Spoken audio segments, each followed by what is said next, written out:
Oke, pertama-tama kita akan membahas terkait dengan pemahaman dan dasar dari teori cerita alternatif dalam konseling naratif.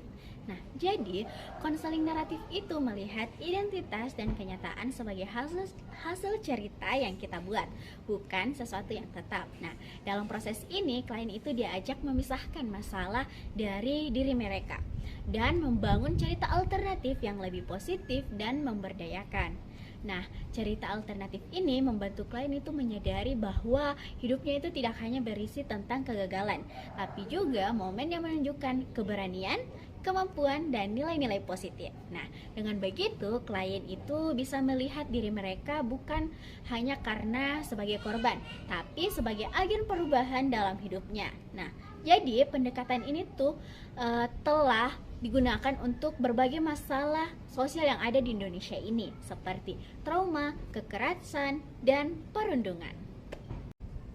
Oke, selanjutnya kita membahas terkait dengan partisipasi audiens dan komunitas dalam memperluas cerita alternatif ini. Nah, jadi yang pertama ada audiens sebagai saksi dan co-kreator. Nah, dalam konseling naratif ini, keluarga, teman, dan guru itu berperan sebagai saksi atas cerita klien. Nah, dukungan dan pengakuan mereka itu membantu narasi alternatif ini menjadi nyata dan diterima oleh klien. Contohnya, sebagaimana yang dijelaskan oleh Yusuf ini pada tahun 2021, ia menemukan bahwa siswa yang awalnya kurang percaya diri dapat meningkat efikasi dirinya itu setelah mendapat dukungan dan pengakuan dari lingkungan. Yang kedua, ada komunitas sebagai ruang validasi dan penyebaran narasi.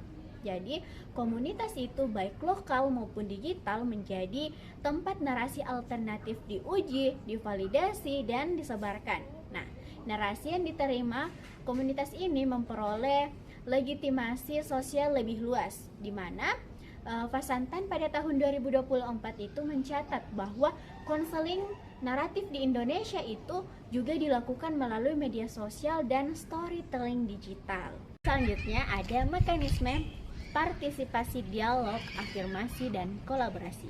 Nah, praktik seperti dialog reflektif yaitu bertanya dan menggali bukti perubahan. Kemudian afirmasi yaitu mengakui langkah kecil klien, dan kolaborasi komunitas yaitu dukungan kelompok yang sangat penting. Nah, Wong pada tahun 2018 itu menemukan bahwa efektivitas konseling naratif untuk remaja itu berisiko bergantung pada dukungan keluarga dan lingkungan setelah sesi serta penguatan dari audiens. Selanjutnya saya akan menjelaskan bagian C tentang relevansi cerita alternatif terhadap pembentukan identitas dan makna sosial. Bagian ini membahas bagaimana cerita alternatif yang dibangun dalam konseling naratif tidak hanya berdampak pada individu, tapi juga pada lingkungan sosial di sekitarnya. Poin pertama yaitu identitas sebagai proyek naratif. Dalam pendekatan postmodern, identitas dipandang bukan sebagai sesuatu yang tetap, tapi bisa terus berubah dan dikonstruksi melalui cerita yang kita bangun tentang diri kita sendiri. Melalui konseling naratif, klien diajak untuk menulis ulang kisah hidupnya. Dari cerita lama yang mungkin penuh stigma atau kegagalan, menjadi cerita baru yang lebih positif dan memperdayakan. Penelitian dari Aisyah pada tahun 2025 menunjukkan bahwa teknik seperti eksternalisasi dan retorik membantu remaja mengenali potensi diri mereka, menggantikan narasi lama yang membatasi dengan identitas baru yang lebih kuat dan optimis. Pada poin kedua yaitu makna sosial dan transformasi budaya mikro. Cerita alternatif yang diterima dan diakui oleh komunitas bisa memunculkan perubahan sosial. Ketika komunitas ikut menerima narasi baru seseorang, maka makna sosial di dalam kelompok itu juga ikut berubah. Sebagai contoh, Idranila pada tahun 2022, peneliti komunitas ibu-ibu di Instagram yang membangun narasi baru tentang keibu-ibuan lebih inklusif, lebih realistis, dan tidak terbatas pada standar ibu-ibu ideal. Ini menunjukkan bahwa cerita alternatif bisa menjadi bentuk counter hegemoni atau perlawanan terhadap narasi dominan yang selama ini menekan. Dan pada poin ketiga, batasan dan tantangan. Meski punya dampak yang besar, penerapan cerita alternatif juga menghadapi tantangan. Yang pertama, tidak semua orang punya akses pada layanan konseling yang sesuai budaya dan kondisi kognitif mereka.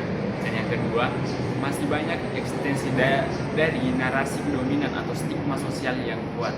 Dan yang ketiga, kadang setelah konseling selesai, narasi positif yang sudah terbentuk bisa memudar kalau tidak ada dukungan dari komunitas atau lingkungan sosial. Karena itu, dukungan berkelanjutan diri audiens dan komunitas sangat penting agar cerita alternatif bisa bertahan dan berkembang. Jadi dapat kita simpulkan bahwa relevansi cerita alternatif tidak hanya membentuk identitas pribadi yang lebih sehat, tapi juga dapat mengubah cara masyarakat memahami makna sosial. Inilah kekuatan konseling naratif, bukan hanya membantu individu, tapi juga menciptakan perubahan sosial yang lebih luas.